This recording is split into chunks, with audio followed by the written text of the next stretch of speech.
Don't pick a fight with ESPN's Michelle Beadle online, because guess what?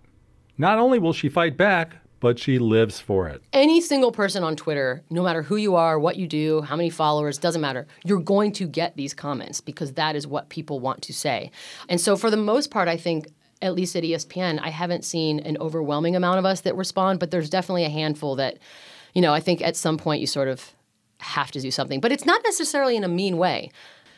I know it's like shooting fish in a barrel. I mean, it's not really a fair battle of the wits a lot of times, and it's like easy prey, but I don't know. It's like I know that I shouldn't give them the satisfaction, but then sometimes I just can't help myself. Okay. I think I read that you said that you were hoping that some of the ones who make really stupid comments have their employers read them. Oh, yeah. I mean, there have been so there's a difference between, if you want to call me ugly or fat or stupid, that's fine. Those are all things that you're entitled to your opinion. But then there are some that really do cross the line when it comes to sort of during whether it be Jameis Winston or Floyd Mayweather stuff, whenever all those types of really hot button topics are going on, Ray Rice, that is really when the nation becomes very polarized. And if you have an opinion, I've noticed, then that's when you get a lot of heat.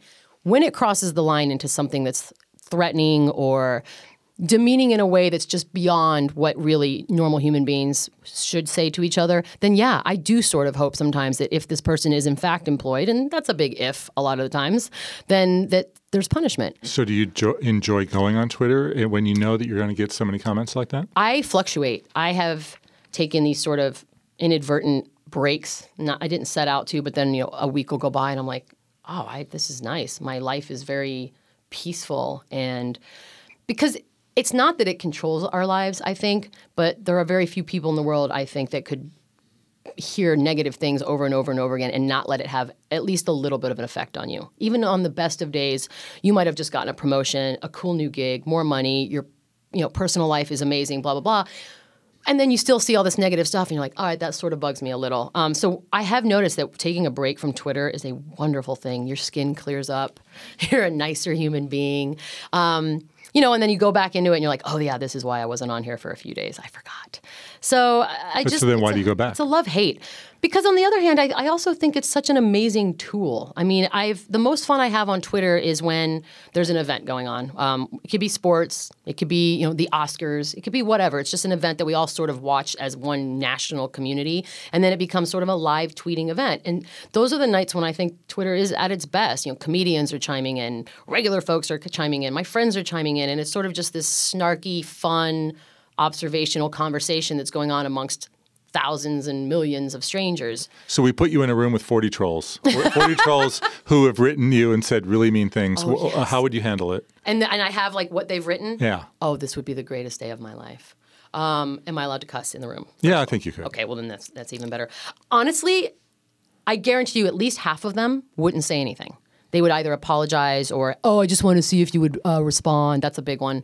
My favorite's when they say that and they're like, oh, I'm a big fan of the show. I'm like, then why would you say something mean to me? And for the ones that if some of them may have valid arguments and they actually want to have a discussion with me, I'm all for that. I think that's actually a wonderful idea. And then the other ones, I would probably insult generations of their family, things like that, and then let them leave the room and then have a discussion with the nicer ones. Well, let's finish up this podcast. Do you want to review this live? What do you think of this experience? How'd it go? No, this has been really good. You could spit it out. I got scared, because when you throw things that I've said back at me, I'm like, oh God, this could be anything. What is this going to be? But I forget that there's record of everything nowadays. No, this has been very pleasant. Okay, 4-star, 5-star? I'll give it 5 stars. I'll give it 5 stars. I was made to feel very comfortable from the moment I walked in. I was offered water. It was lovely. Everyone was kind.